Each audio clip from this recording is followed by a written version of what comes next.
जैसा कि हम लोग बिहार पुलिस कांस्टेबल का सेट डिस्कशन कर रहे हैं और बिहार पुलिस कांस्टेबल का सेट डिस्कशन के लिए सबसे पहले ये हमको जान लेना जरूरी है कि प्रीवियस ईयरों में क्या क्या प्रश्न पूछे गए हैं। अतः इसीलिए हमें पहले प्रीवियस ईयर का सेट डिस्कशन करके ही कोई भी सेट हल करना चाहिए। इसीलिए हम सेट नंबर 8 आज लेकर आए हैं डिस्कशन के लिए। जब डिस्कशन एक बार पूरी हो जाएगी तब आप किसी भी टेस्ट को दीजिएगा तो आपको लगेगा कि नहीं हम कुछ जान रहे हैं, अन्यथा ऐसे सीधे अगर देते हैं तो आपको पता नहीं चलता है कि कैसे बनाना है, क्या करना है या कैसे समझना है। इसीलिए सेट डिस्कशन में होना और सेट डिस्कशन में भाग लेना काफ़ी ज़रूरी होता है। तो चलते हैं हम बिना देर किए हुए। ये सेट डिस्कशन 8 है, 8 नंबर का सेट डिस्कशन है। इससे पहले 7 हो चुका है और अपलोड हो चुका है। अगर नहीं देखे हैं तो आप देख लीजिए दोबारा जाकर। आगे है, ये पहला प्रश्न बोला है कि जिसका कोई शत्रु पैदा न हुआ हो, ठीक है, तो उसको हम कहते हैं अजात शत्रु। याद रखेंगे, जिसका कोई शत्रु पैदा नहीं हुआ हो उसको हम अजात शत्रु। और अजात शत्रु के नाम से जो है आपको याद रखना है कि बिंदुसार को अजात शत्रु कहा गया है इतिहास में। ये बात आप ध्यान में रखेंगे। बोला है धन को व्यर्थ खर्च करने वाला को हम क्या कहते हैं, ठीक है, तो मित व्यय तो कम खर्च करने वाले को बोलते हैं, अपव्यय बोलते हैं। अधिक खर्च करने वाले को हम मतलब व्यर्थ में खर्च करने वाले को अपव्यय कहते हैं। याद रखिएगा, कम खर्च करने वाले को मित व्यय बोलते हैं। ये बात ध्यान में रखेंगे। धन ज़्यादा रखने वाले को धनिक बोलते हैं, व्यय खर्चा करने वाले को व्यय बोलते हैं। याद रखिएगा। आगे है, अगला प्रश्न है आपका, जिसके हस्ताक्षर के नीचे अंकित है, मतलब जिसका हस्ताक्षर नीचे अंकित है, तो हस्ताक्षर करने वाले को हम अधो हस्ताक्षरकर्ता कहते हैं। अधो हस्ताक्षरकर्ता करने वाले को हम अधो हस्ताक्षरकर्ता के नाम से जानते हैं। आगे है, बरसात बिल्कुल न होना। बरसात बिल्कुल न होना क्या कहलाता है, तो बरसात न बिल्कुल होना अनावृष्टि के नाम से जाना जाता है। याद रखिएगा, अनावृष्टि, अल्पवृष्टि का मतलब है वर्षा कम होना और अनावृष्टि का मतलब होता है बरसात बिल्कुल न होना, सुखाड़ पड़ जाना, अनावृष्टि होता है। आगे बोला है, निम्न विकल्पों में तद्भव शब्द को चयन कीजिए, मतलब निम्न में कौन तद्भव शब्द है। तो याद रखिए कि अंडी हम लोग बराबर ठेठी भाषा में बोलते हैं, इसीलिए यही तद्भव शब्द है। हालांकि इसका कल मैं बताया था अलसी होता है, इसका मेन नाम जो है ना अलसी है। अलसी को हम अंडी के रूप में जानते हैं, याद रखिएगा, इसीलिए अंडी यहाँ तद्भव शब्द है। और संस्कृत के बिगड़े रूप को ही हम तद्भव कहते हैं। तत्सम और तद्भव मैं पढ़ा चुका हूँ ऑलरेडी। आगे देखिए, आगे बोला है, बहती गंगा में हाथ धोना का क्या अर्थ है। तो बहती गंगा में हाथ धोना अर्थात आपको कोई अगर मौका मिल जाता है तो आप लाभ का फायदा उठा लेते हैं, तो इसी को कहते हैं बहती गंगा में हाथ धोना। अर्थात अवसर मिलने पर आप लाभ उठा लेते हैं, तो बहती गंगा में आप हाथ धो लिए।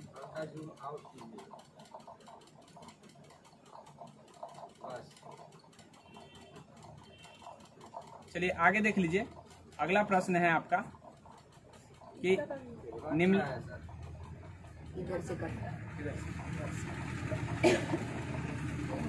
निम्नलिखित में कौन स्त्रीलिंग है। स्त्रीलिंग नहीं है, सॉरी, स्त्रीलिंग नहीं है। तो स्त्रीलिंग याद रखिएगा कि स्त्रीलिंग जो है ना, दीन जो है ना, स्त्रीलिंग नहीं होता है। याद रखिएगा, दीन शब्द जो है ना पुल्लिंग होता है। बाद बाकी सुबह, सांझ और दोपहर ये सब स्त्रीलिंग शब्द है। ये बात आप ध्यान में करना। आगे बोला है, निम्नलिखित में कौन शब्द हंस का पर्यायवाची है। तो ये भुजंग तो सर्प का होता है, ठीक है, और याद रखिएगा तुरंग घोड़ा का होता है। यहाँ मराल होगा हंस का, ठीक है, मराल जो होता है हंस का होता है, याद रखिएगा।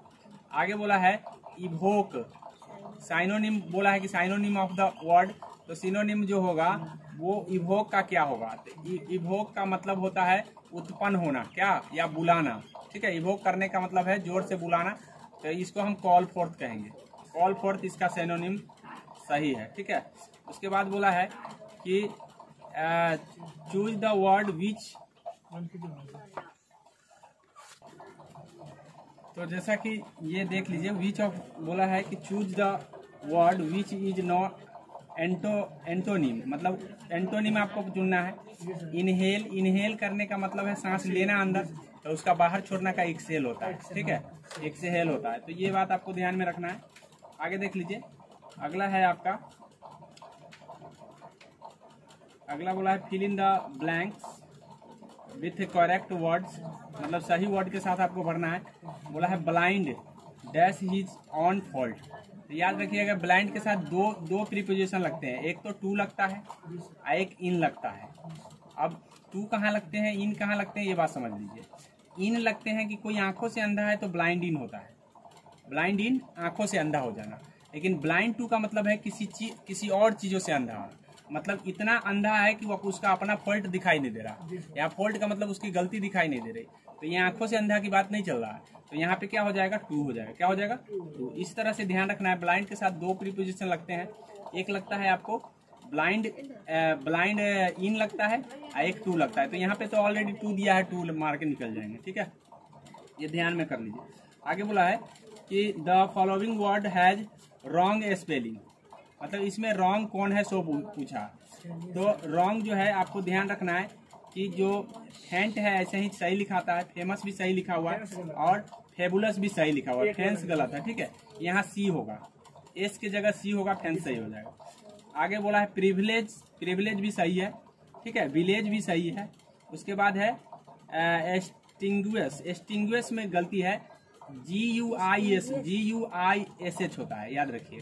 जी के यू दिया है, यू के बाद आई नहीं दिया, इसलिए एक 3 गलत है, यानी ये आपका आंसर हो जाएगा।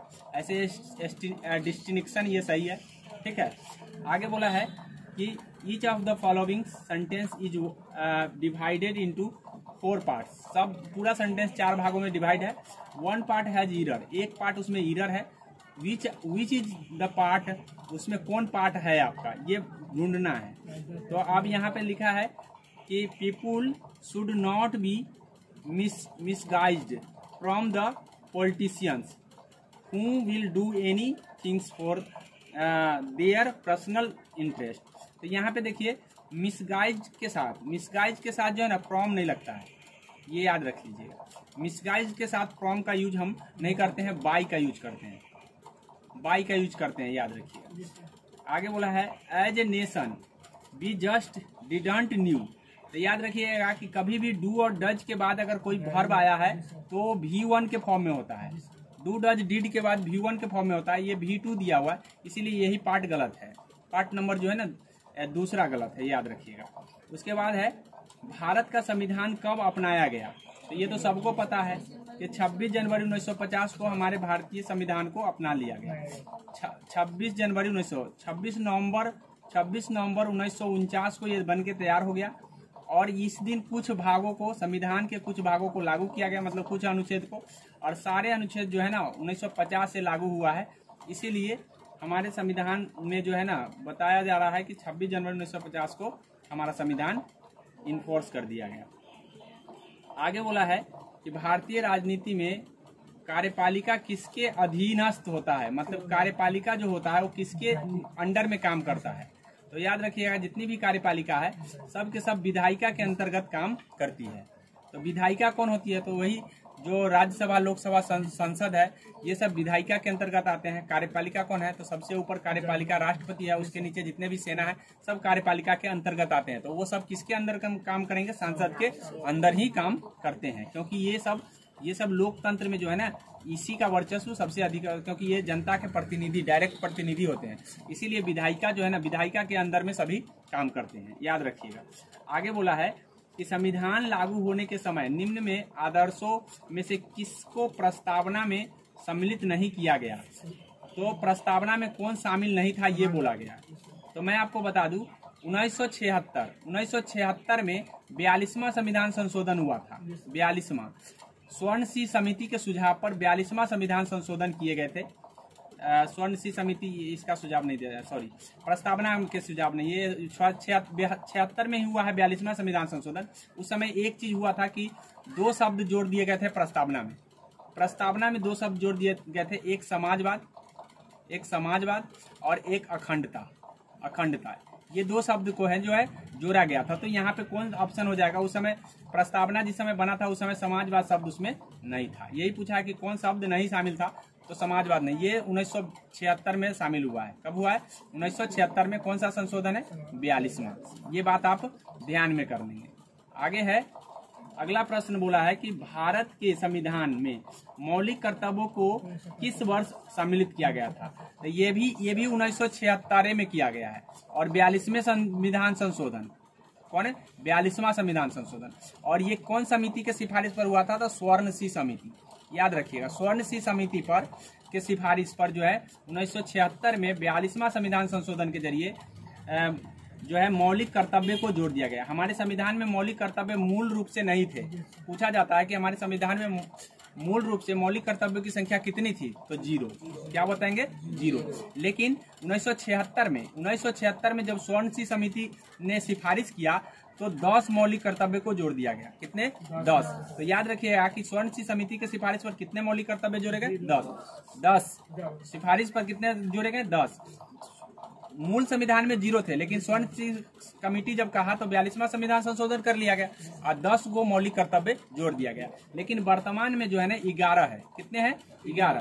तो ये 86वां संविधान संशोधन फिर हुआ तो उस समय एगो फिर जोड़ दिया गया और अब जो है ना टोटल 11 है। मौलिक कर्तव्य की संख्या 11 है, अर्थात हमारे संविधान में अभी मौलिक कर्तव्य की संख्या 11 है।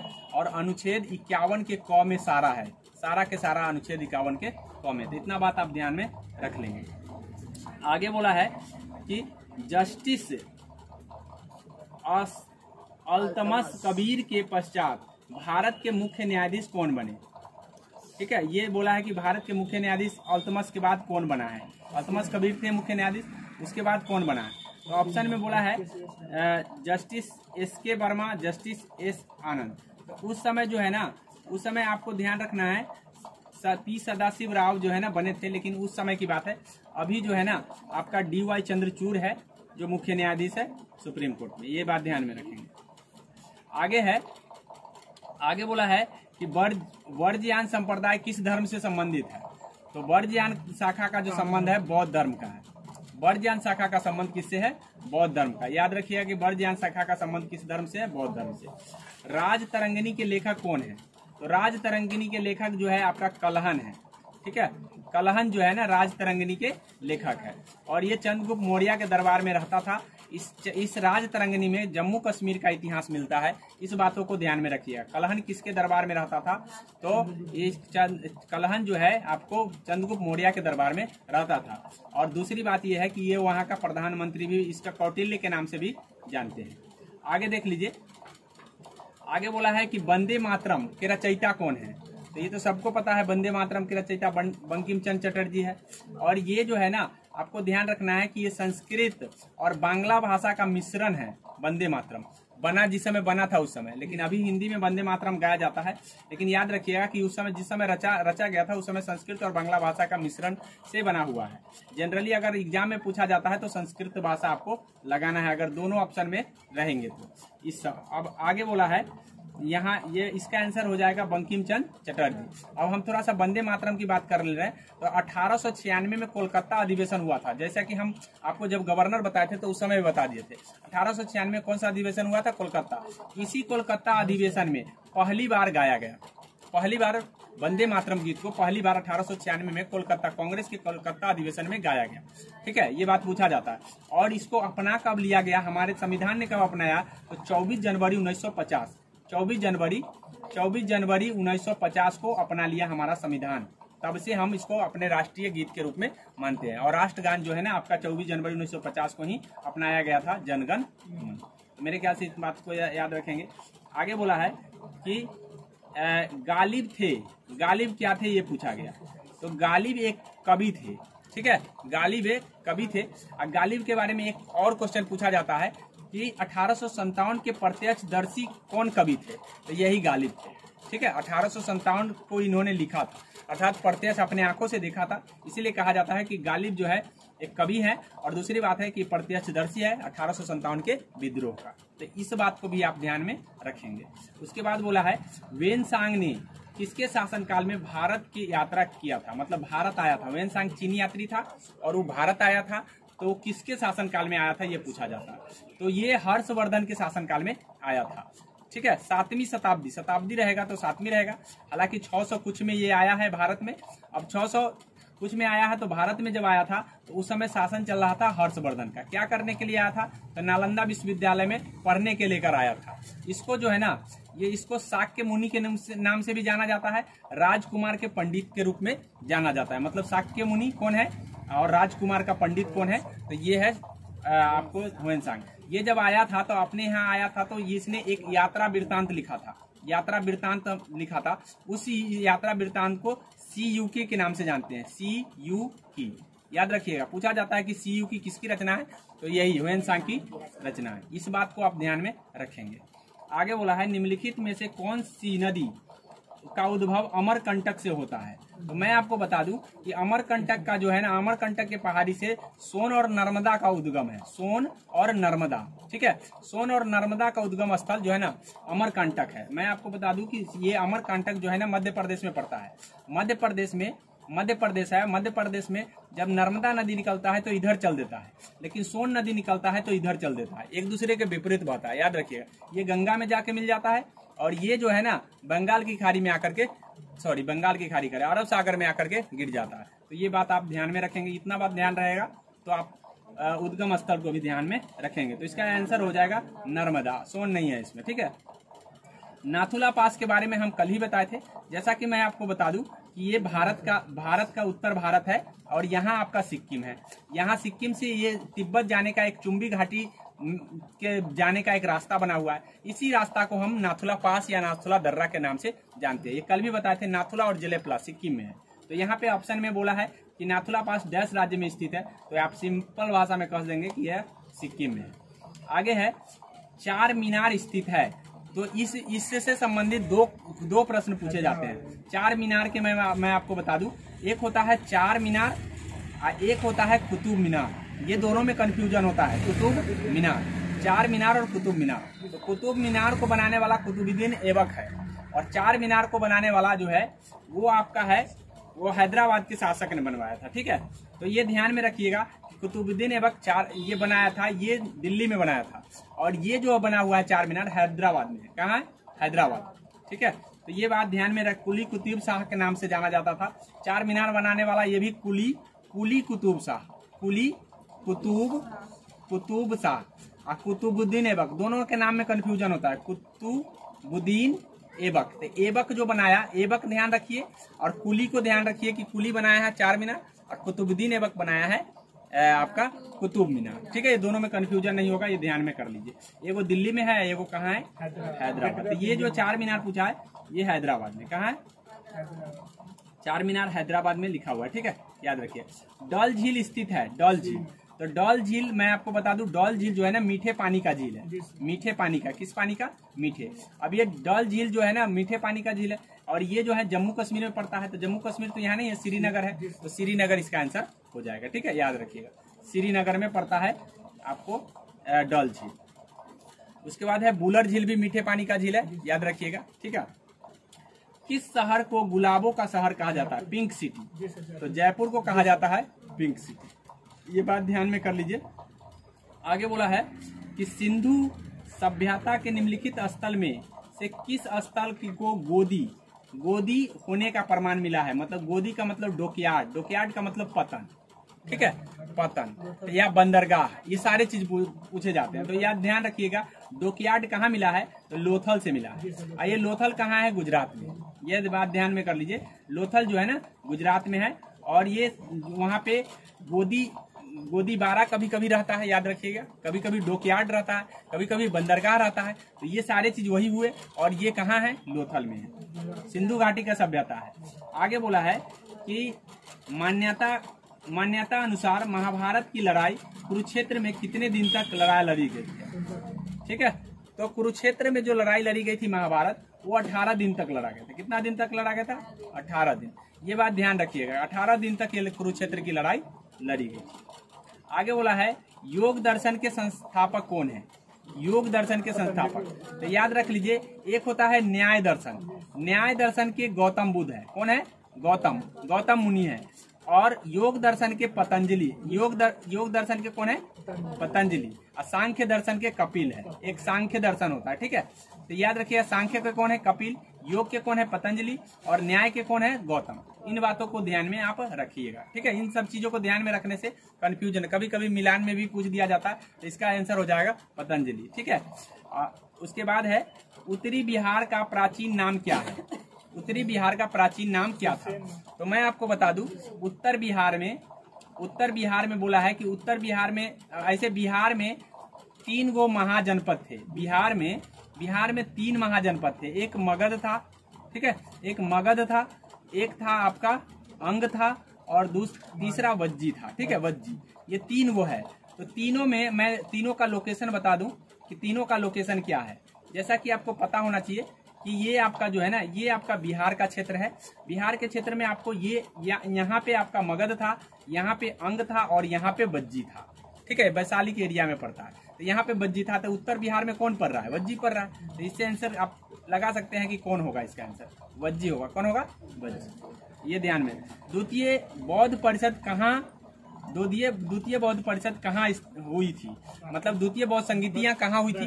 तो जो द्वितीय बौद्ध संगीतियां, मैं टोटल 4 संगीतियां हुई थी। 4 में फर्स्ट हुआ था आपका राजगृह, ठीक है। सेकेंड हुआ था वैशाली, थर्ड हुआ था पाटलिपुत्र, और फोर्थ हुआ था आपका कुंडल वन। आप ध्यान में कर लीजिए कि ये सब जो है ना, ये ध्यान में संगीतियां पूछा जाता है। फर्स्ट सेकंड थर्ड सारे पूछे जाते हैं। अब फर्स्ट सेकंड थर्ड में मैं आपको बता दूं, सबसे पहले स्टार्ट हुआ था 483 बीसी में। फिर उसके बाद हुआ 383 बीसी में, ठीक है, 383 बीसी में हुआ था। ये ध्यान में कर लीजिए। उसके बाद हुआ आपका लास्ट वाला जो हुआ है 1 ईस्वी में हुआ है। ये बात में ध्यान में करेंगे। आगे हम अगले सवाल की ओर बढ़ जाते हैं। पहले ये इसका आंसर हो जाएगा आपका वैशाली, ठीक है। और उस समय जिस समय हुआ था, कालाशोक के शासन काल में ये बैठक हुआ था। कालाशोक, ठीक है, कालाशोक के शासन काल में। और अध्यक्षता कर रहा था सबकमीर। कौन कर रहा था? या सबकामी कभी कभी लिखा रहता है, याद रखिए। सबकमीर या सबकामी की अध्यक्षता में कालाशोक के शासनकाल में दूसरी बौद्ध संगीतियां हुई थी वैशाली में। ये बात ध्यान में कर लीजिए। कभी कभी अध्यक्ष का नाम भी पूछा जाता है, ये ध्यान कर लीजिए। चौसा की लड़ाई मैं पहले भी चर्चा कर चुका हूँ। चौसा की लड़ाई जो है ना, एक तरफ से शेरशाह था, एक तरफ से हुमायूं था। ठीक है, एक तरफ से शेरशाह, एक तरफ से हुमायूं, ठीक है। चौसा की लड़ाई हुआ था 1539 ईस्वी में। 1539 ईस्वी में चौसा की लड़ाई हुआ था। 1540 ईस्वी में कन्नौज का लड़ाई हुआ था, ठीक है। कन्नौज की लड़ाई को हम बिलग्राम के युद्ध के नाम से भी जानते हैं। तो 1539 और 1540 दोनों में ही से हुमायूं हार गया था।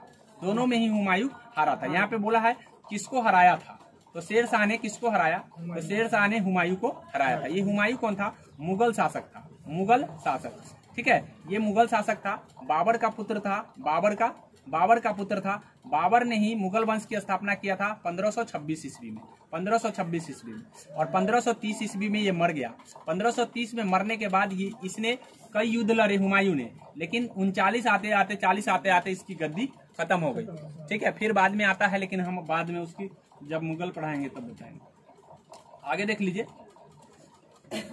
आगे बोला है कि निम्नलिखित पेशवाओं में से नाना साहेब के रूप में तो बालाजी बाजीराव को नाना साहब के रूप में जाना जाता है, याद रखिएगा, ठीक है। और ये वास्तविक संस्थापक, मतलब दूसरा वास्तविक संस्थापक के रूप में जाना जाता है। मराठा का पहला संस्थापक ये शिवाजी, और दूसरा वास्तविक संस्थापक आपको बालाजी बाजीराव को जाना जाता है। ये ध्यान में कर लीजिए। आगे वाला नाना साहब के रूप में भी वो जाने जाते हैं। किस ब्रिटिश जनरल ने पोर्टोनोवो में हैदर अली को हराया था? मतलब पोर्टोनेवा, तो लॉर्ड हेस्टिंगस के काल में पोर्टोनेवा में युद्ध हुआ था। कहाँ हुआ था? पोर्टोनेवा में। और पोर्टोनोवो में जब युद्ध हुआ था, तो उस समय जो है ना, ब्रिटिश के तरफ से जो है ना, सर आयरकूट गया था भाग लेकर, और हैदर अली को उसने हरा कर आया था। याद रखिएगा, हैदर अली को जो है हराने वाला सर आयरकूट है। इस बातों को आप ध्यान में कर लीजिए। अगला बोला है कि प्रार्थना समाज के संस्थापक कौन थे? तो प्रार्थना समाज के संस्थापक जो है ना, आत्माराम पंडुरंग किए थे। पंडुरंग जो है किसके सहयोग से करे थे? तो केशव चंद्र सेन के मदद से जो है ना। कभी कभी एग्जाम में ये पूछ दिया जाता है पंडुरंग ना होकर के केशव चंद्र सेन होता है, तो वहां पे ऑप्शन यही मारना पड़ता है। लेकिन ये आत्माराम पंडुरंग ने इसके सहयोग से किया था, याद रखिएगा। अब हम बात कर लेते हैं राजा राम मोहन राय। ये ब्रह्म समाज को किए हैं, देवेंद्र नाथ टैगोर आदि ब्रह्म समाज को किए हैं, और दयानंद सरस्वती आर्य समाज को किए हैं। तो इस बातों को भी ध्यान में रखिए, कभी कभी मिलाने के लिए पूछ दिया जाता है। आर्य दयानंद सरस्वती आर्य समाज, आत्मारंग पंडोरंग जो है ना प्रार्थना समाज, टैगोर जो है ना आदि ब्रह्म समाज, और सीधे ब्रह्म समाज के संस्थापक कौन है? राजा राम मोहन राय। तो इतना बात को आप ध्यान में इस सवाल से रखेंगे। उसके बाद आगे बोला है ब्रिटिश सम्राट के अधीन नियुक्त भारत का प्रथम वायसराय कौन था? मतलब ब्रिटिश सम्राट के अधीन बोल रहा है। तो ब्रिटिश सम्राट जो है ना 1857 में विद्रोह हुआ, 1858 में वो आ गया। तो उस समय 1858 में जो है ना आया तो पद नाम चेंज कर दिया, तो वायसराय के रूप में आ गया। तो वायसराय पहला कौन बना? केनिंग। उस समय कौन था? केनिंग। जैसा कि हम लॉर्ड केनिंग के बारे में हम बता चुके हैं आपको, गवर्नर जब पढ़ाए थे तो उस समय भी बताया। तो लॉर्ड केनिंग जो है ना प्रथम वायसराय बना था ब्रिटिश के अधीन। ठीक है, ये बात। अब आगे देख लीजिए, आगे बोला है ब्रिटिश शासन के अधीन भारतीय गरीबी और अर्थव्यवस्था पर दादा भाई नौरोजी द्वारा कौन सी पुस्तक लिखी गई थी? तो मैं इस चीज को भी बता चुका हूं आपको कि उन्होंने लिखा था कि poverty and un British rule in India, poverty and un British rule in India, दादा भाई नौरोजी के द्वारा ये लिखा गया था गरीबी पर। आगे बोला है माई एक्सपेरिमेंट विथ ट्रूथ। तो जब हम महात्मा गांधी युग को बता रहे थे तो उस समय आपको मैंने इसका चर्चा किया था। तो क्या हो जाएगा? MK गांधी।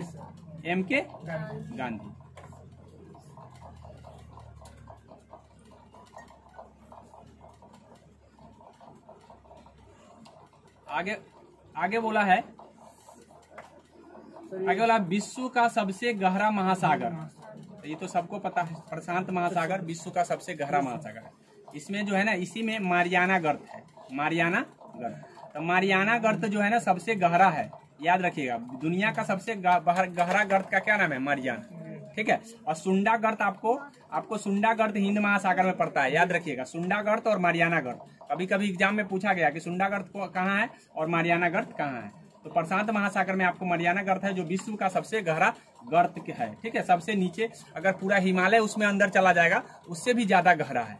ठीक है, पूरा हिमालय की ऊंचाई पता है आपको कि आपको 8,850 मीटर है।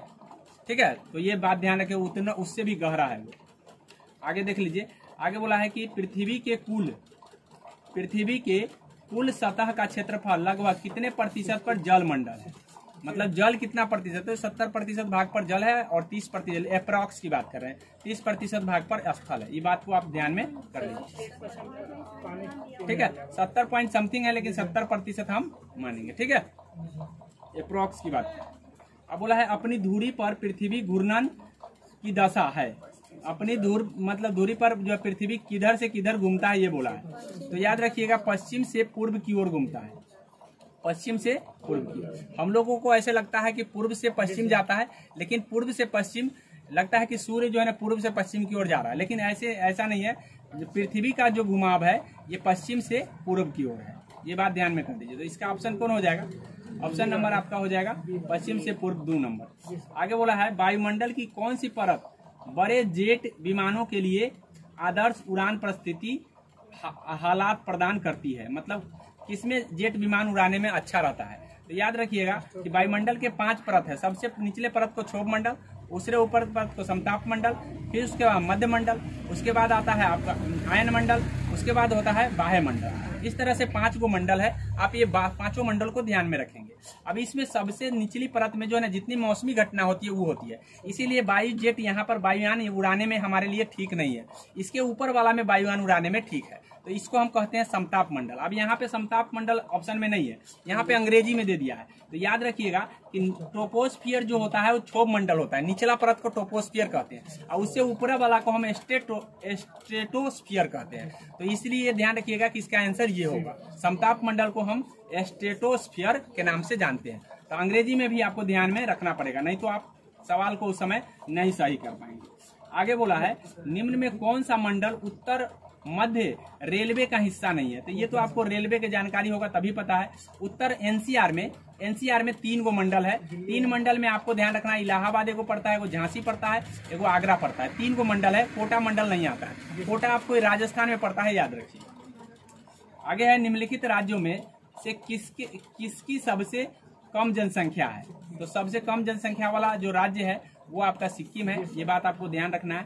दुधवा नेशनल पार्क बोला है कि कहाँ है, तो दुधवा नेशनल पार्क आपको यूपी में पड़ता है, ये बात ध्यान में कर लीजिए। उसके बाद बोला है निम्न में कौन सा ग्रह आकार और द्रव्यमान के मामले में पृथ्वी के लगभग समान है। तो पृथ्वी का बहिन, पृथ्वी का भगिनी, पृथ्वी का मतलब वगैरह वगैरह बहुत सारा चीज कहा गया है। तो ये किसको कहा गया? शुक्र को कहा गया। किसको कहा गया? शुक्र को। ठीक है, ये सारा जो है ना क्योंकि ये शुक्र जो है ना पृथ्वी के लगभग समान आकृति का है, इसीलिए हम इसको कहते हैं। तो पृथ्वी का बहिन, पृथ्वी का भगिनी, पृथ्वी का मतलब ये अभी क्या बोला, द्रव्यमान के मामले में सेम आकार। तो ये याद रखिएगा। भोर का तारा इसी को कहा गया। तो ये सारे चीज हम शुक्र को कहते हैं, ये बात आप ध्यान में कर लीजिए। उसके बाद है मंगल को हम लाल ग्रह के रूप में जानते हैं। मंगल को हम लाल ग्रह के रूप में जानते हैं। इसको हम जोबियन ग्रह कहते हैं।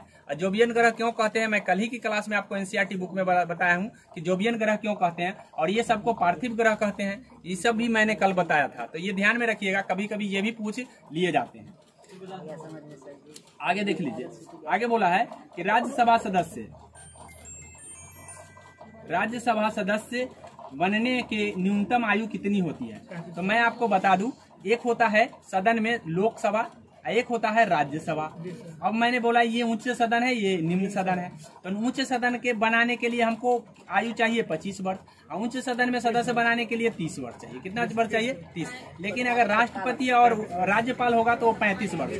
राष्ट्रपति और राज्यपाल के लिए 35 वर्ष। तो इतना बात आपको ध्यान में रखना। अब यहाँ पे बोला है कि राज्यसभा सदस्य के लिए कितनी उम्र चाहिए सदस्य बनने के लिए, तो 30 वर्ष उम्र चाहिए। ये कितने वर्षों के लिए बनता है? तो 6 वर्षों के लिए। कितना? कहाँ से पढ़ लियो? लोकसभा के लिए 25 वर्ष। जाके पहले सही से पढ़ो, आधा अधूरा नहीं पढ़ो। लोकसभा सदस्य के लिए 25 वर्ष, राज्यसभा सदस्य के लिए 30 वर्ष, हाँ, राष्ट्रपति और राज्यपाल के लिए 35 वर्ष। ये बात ध्यान में कर लो। आगे चलो, आगे बढ़ते हैं। यहाँ बोला है कि ये एक बात मैं बता रहा था कि 6 वर्ष की इसका कार्यकाल होता है राज्यसभा सदस्य का। राज्यसभा का कोई कार्यकाल नहीं होता है, ये बात ध्यान रख लीजिएगा। लेकिन राज्यसभा सदस्य होगा तो उस सदस्य का कार्यकाल 6 वर्षों का होता है। दूसरी बात है कि ये जो राज्यसभा होता है एक अस्थायी सदन है। क्या है? अस्थायी सदन है। भंग कितने दिन पर किया जा सकता है? तो कभी भंग ये नहीं होगा। राज्यसभा कभी भंग नहीं होता है, लोकसभा भंग होता है। याद रखिएगा, लोकसभा भंग होता है कितने वर्षों पर? तो जब प्रधानमंत्री सलाह देंगे राष्ट्रपति को भंग करने के लिए, तब भंग हो जाएगा। कोई डेट नहीं है। राष्ट्रपति को आज सलाह देंगे कि आज भंग करना है तो आज ही भंग। ठीक है, याद रखिएगा। आगे बोला है भारतीय कानून के अनुसार किसी भी अपराधी को किशोर के रूप में परिभाषित किया, मतलब अगर कोई अपराधी है तो कितना वर्ष के रहेगा तो वो किशोर माना जाएगा।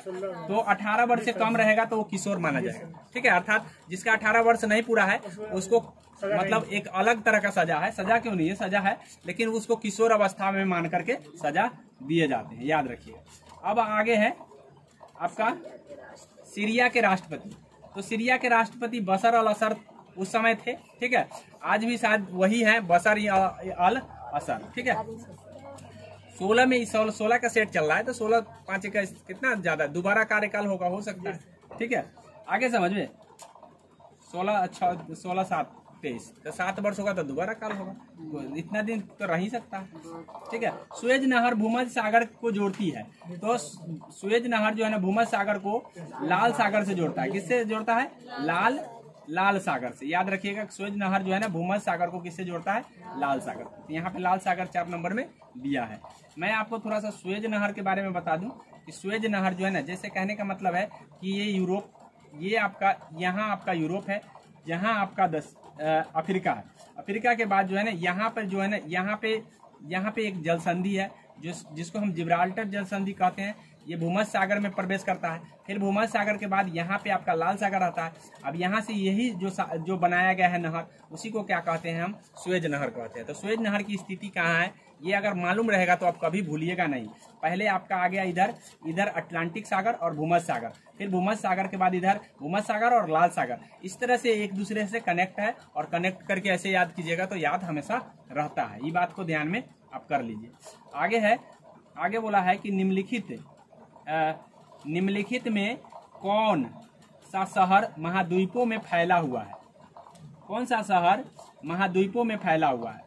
तो यहाँ पे देख लीजिए, एक है काहिरा, दूसरा इस्तांबुल, तीसरा त्रिपोली और चौथा मतलब यहाँ पे बोला है कि कौन सा शहर 2 महाद्वीपों में होना चाहिए, यहाँ पे 2 छूट रहा है, ठीक है, 2 महाद्वीपों में फैला हुआ है। तो इस्तांबुल जो है ना, तुर्की का इस्तांबुल 2 शहरों में फैला हुआ है, याद रखिएगा। वो यूरोप में भी पड़ता है और एशिया में भी पड़ता है, इसीलिए इस्तांबुल को आप ध्यान में रखेंगे। आगे बोला है कि समुराई योद्धा, समुराई का योद्धा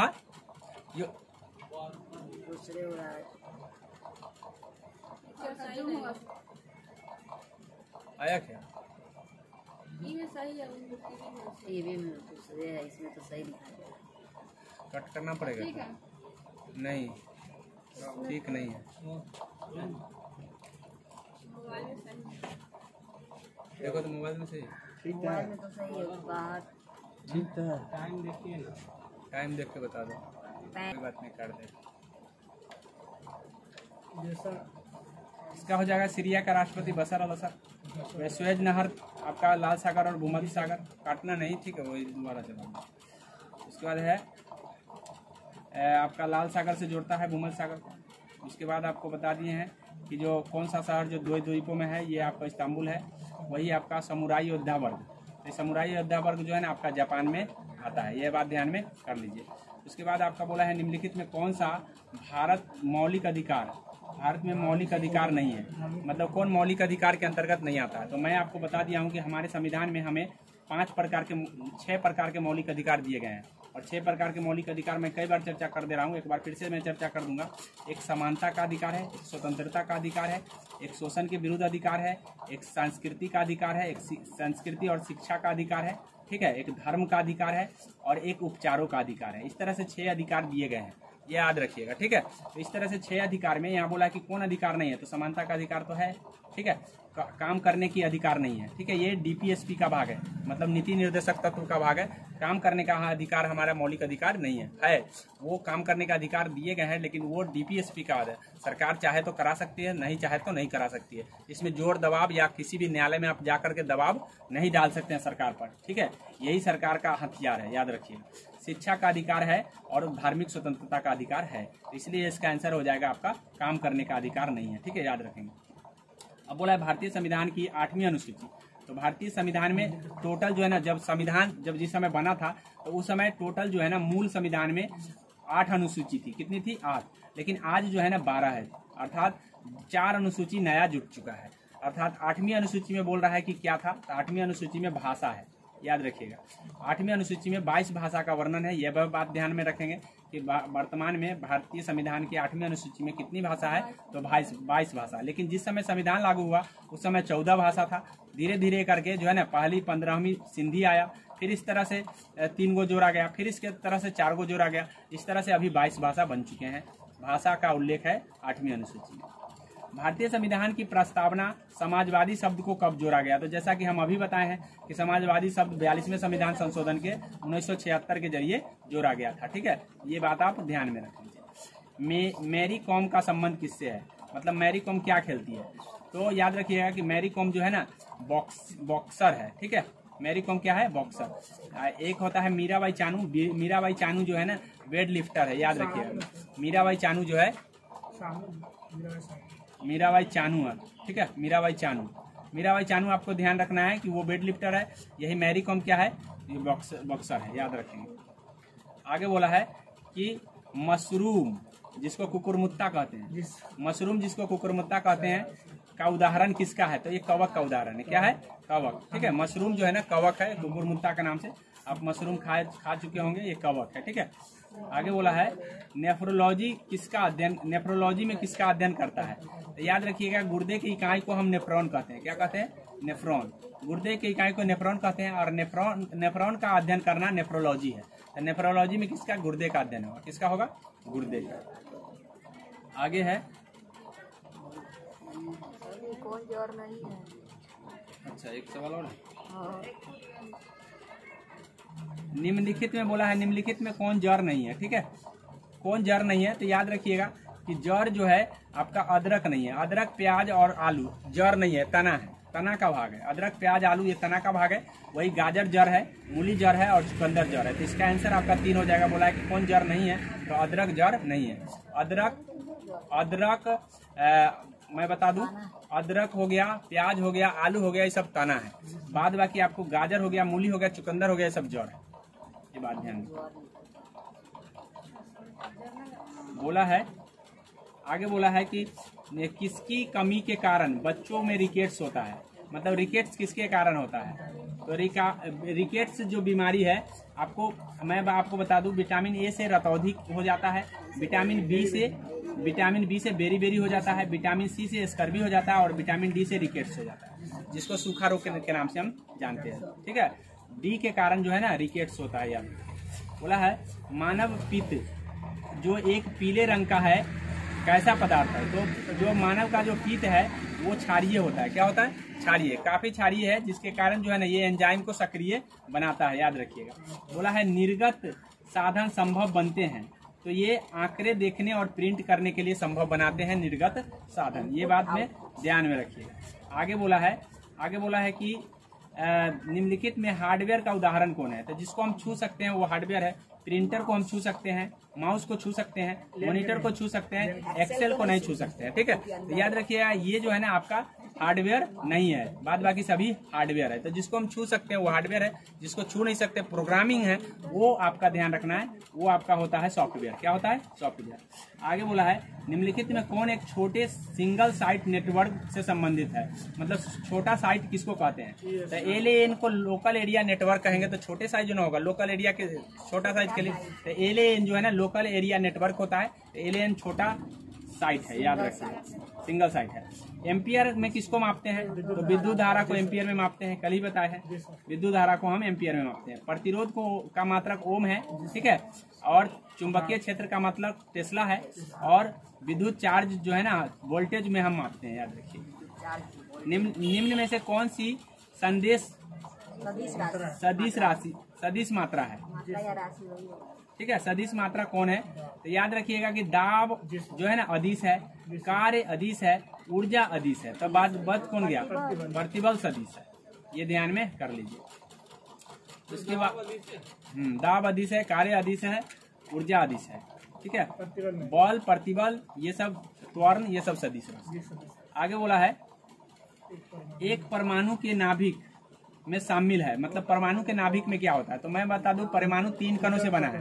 2 कण नाभिक में होता है, 1 कण चारों तरफ चक्कर लगाता है। इलेक्ट्रॉन चारों तरफ चक्कर लगाता है, और प्रोटॉन और न्यूट्रॉन नाभिक में होता है। याद रखिएगा, प्रोटॉन और न्यूट्रॉन।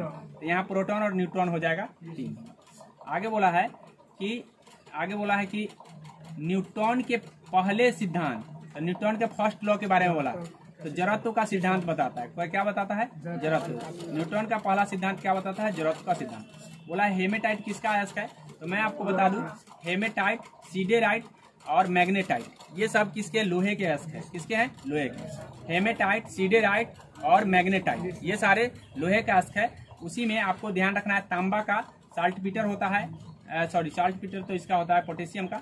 तांबा का भी आप ध्यान में कर लेंगे, चांदी का भी ध्यान में कर लेंगे, ठीक है, और सीसा का भी ध्यान में कर लेंगे। एक बार देख लीजिएगा सबका।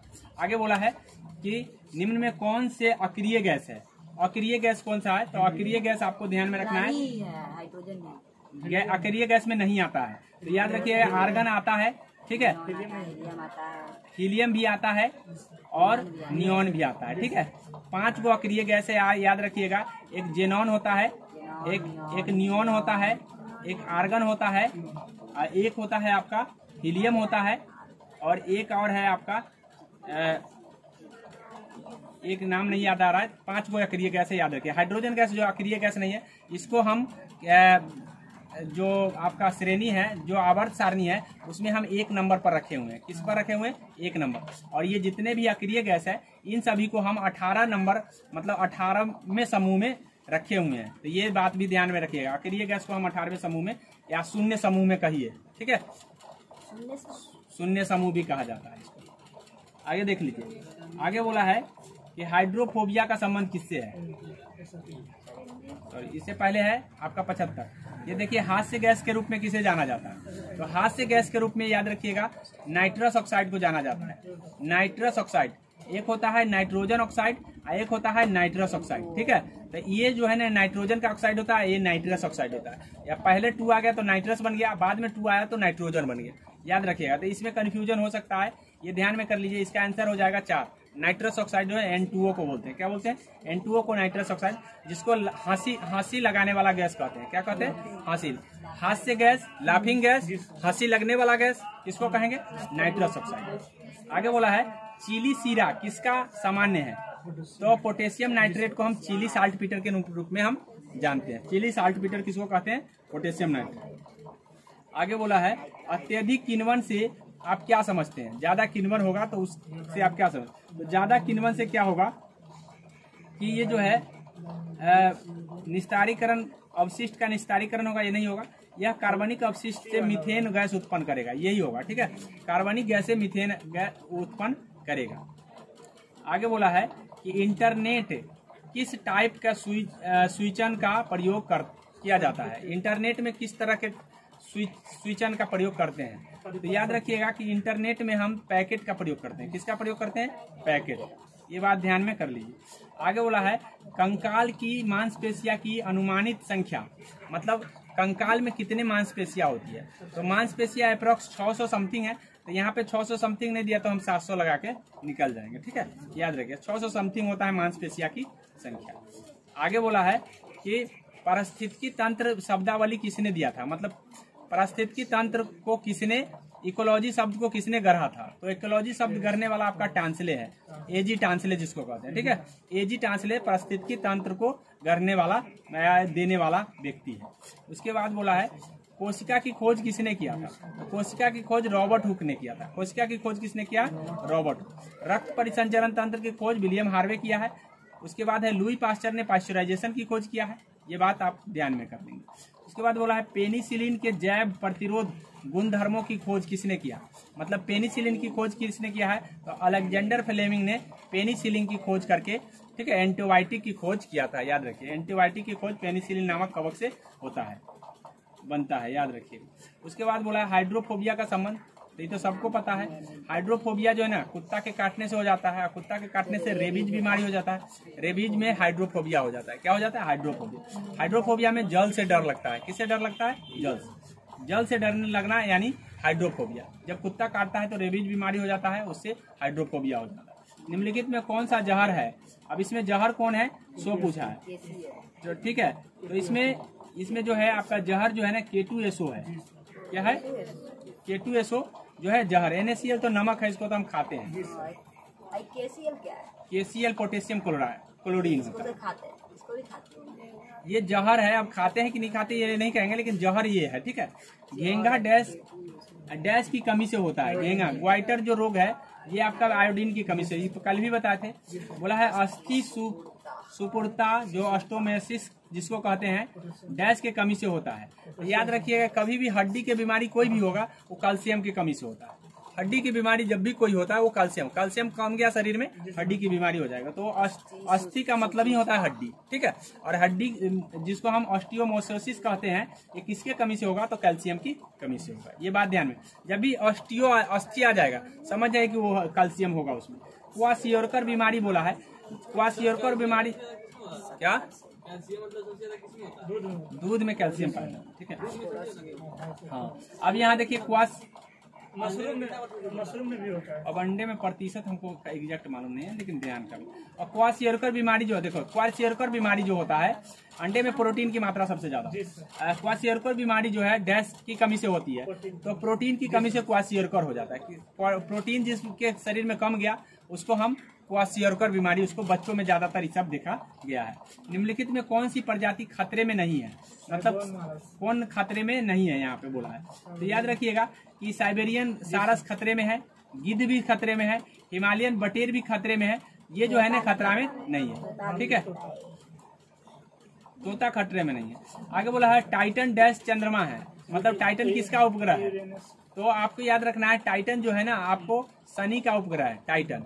ठीक है, टाइटन किसका है? शनि का। ये बात आप ध्यान में कर लीजिए।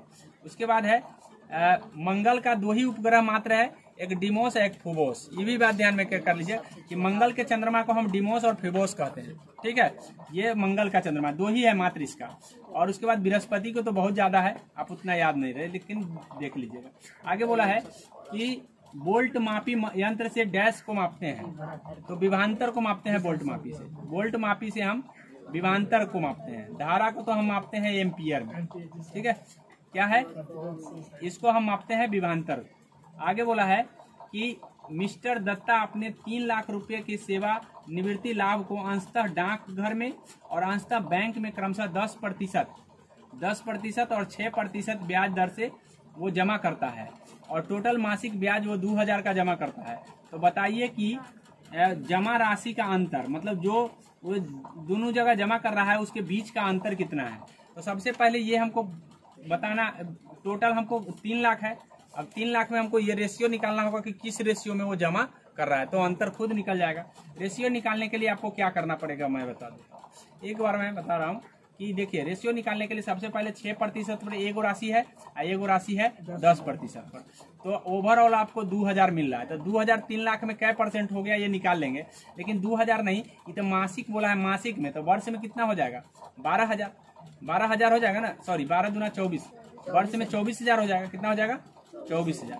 अब 24,000 जो है, 24,000 3 लाख का कितना % है, तो बटे में 3 लाख कर देंगे। 3 लाख पर 5 को शून्य दे देंगे, गुने में 100 कर देंगे। अब यहाँ देख लीजिए, कट जाएगा 3 को शून्य से 3 को शून्य ये कट गया, और 2 को शून्य से 2 को शून्य ये कट गया। 3 से काट दिए, 8 3 24, 8% ओवरऑल आ रहा है इसको ब्याज। कितना % आ रहा है, 8%। एगो लगा रहा है 6% पर, एगो 10% पर, ओवरऑल मिल रहा है इसको 8%। 8 यहाँ लिख दिए, यहाँ 6 लिख दिए, यहाँ 10 लिख दिए। अब हमको रेशियो निकल के आ जाएगा। 8 में से 2 जाएगा तो 2 आ जाएगा, 8 में से 6 जाएगा तो 4 बच जाएगा। अर्थात 1:2 रेशियो में वो, सॉरी 8 में से 1:1 आएगा। कितना आएगा, यहाँ 2 बच गया, यहाँ भी 2 बच जाएगा। तो 1:1, मतलब जितना राशि वो बैंक में रख रहा है उतना ही राशि डाकघर में रख रहा है। 6% और तो अंतर सेम है तो 0 होगा, स्वाभाविक है। सेम राशि बोला है तो राशियों का अंतर कितने का है, 0 का होगा। कितने का होगा, दोनों में तो सेम ही जमा कर रहा है। 1:1 आने का मतलब क्या है, जितना राशि वो बैंक में किया उतना वो डाकघर में किया। तो स्वाभाविक है कि दोनों का रेशियो अगर निकाले तो 1 में से 1 घटेगा तो कितना आ जाएगा, 0। इसका आंसर हो जाएगा 0 ऑप्शन में दिया है, ठीक है। आगे बोला है कि a² + b² बराबर दिया हुआ है इतना, ठीक है। a² b² और c²। तो बताइए कि a b c को जोड़ के कितना आएगा। तो जब भी ऐसे सवाल आपको दिखेंगे तो याद रखिएगा कि दिया हुआ है, आप दिया हुआ है a² जोड़ b² और जोड़ c²। बराबरा में लिखा हुआ है, यहाँ पे बराबरा में यहाँ पे देख लीजिए 2 × a - b b - c लिखा है ना। तो बराबरा में हो जाएगा 2a - 2b और -2c प्लस 1 + 1 + 1 अलग अलग कर दिए। और जब हम इस 2a को इसके साथ लाएंगे तो a² - 2ab या प्लस b², ये माइनस में है, माइनस ये हो जाएगा, सब के सब माइनस में है। तो ये ध्यान कर लीजिए कि क्या आ जाएगा, a - b के होल स्क्वायर पहले आ रहा है, मतलब a - 1 का होल स्क्वायर आ जाएगा। एगो आ जाएगा a + 1 का होल स्क्वायर, एगो हो जाएगा, सॉरी b प्लस, एगो c + 1 का होल स्क्वायर। तो अगर 3 को फैक्टर हमको मिलता है, एक फैक्टर हमको मिला है a - 1 का होल स्क्वायर, ठीक है। दूसरा फैक्टर मिला है b - 1 b + 1 का होल स्क्वायर, और तीसरा मिला है c + 1 का होल स्क्वायर। जब ये होल स्क्वायर से हमको निकालना होता है, एक c का मान आ जाएगा 1 -1, और इसका भी मान आ जाएगा -1 और इसका मान आएगा +1। तो a b c का मान हमको आ गया है। अर्थात कहने का मतलब है कि हम फैक्टर से मान निकालते हैं, कभी भी फैक्टर से ही मान निकाला जाता है। a - 1 का होल स्क्वायर है, इसका मतलब a बराबर 1 है। कितना है, 1। अच्छा, b + 1 का होल स्क्वायर है, तो इसका मतलब b बराबर -1 है। कितना है, -1। उसी तरीके से c बराबर भी -1 होगा। कितना होगा, तो अब a b c को जोड़िए तो कितना आएगा, c -1 है, b -1 है और c +1 है, जोड़ेंगे तो कितना आ जाएगा रिजल्ट, -1 से -1 कट गया, कितना बच गया, -1 बच गया। इसका आंसर हो जाएगा -1। इसका आंसर -1, इसका -1 दिया है, 2 नंबर आंसर हो जाएगा। उसी तरीके से यहाँ पे बोला है x+, मतलब x+ को जोड़ते हैं तो 4 आता है, और उसी को स्क्वायर करके जोड़ते हैं तो कितना आता है, 14 आता है। तो वे संख्या कौन कौन है, अब देख लीजिए, किसको जोड़ने से, इसको जोड़ने से 4 आ रहा है, क्या इसको स्क्वायर करके जोड़ेंगे तो 14 आ जाएगा। 3 और 1 को देख लीजिए, 3 का स्क्वायर 9 और 1 का स्क्वायर 1, तो कितना आ गया 10 ना आया, तो इसीलिए ये ऑप्शन गलत हो गया। अब ये वाला ऑप्शन देख लेंगे, इसको जोड़ने से आ रहा है 4, इसको 2 और √3 को जोड़ेंगे तो कभी 4 नहीं आएगा, 4 नहीं आएगा, ठीक है, इसलिए ये गलत है। उसी तरीके से आप देख लीजिए, इसको जोड़ेंगे तो आ जाएगा क्या, इसको जोड़ेंगे तो ये वाला भी जोड़ने से नहीं आएगा। 2 को और √2 को जोड़ेंगे तो 4 कभी नहीं आएगा, तो इसको नहीं आता, लास्ट में 3 नंबर आ गया। तो यहीं पे हम अपनी सेशन एंड करते हैं, अगले दिन हम अगले सेट को लेकर आएंगे।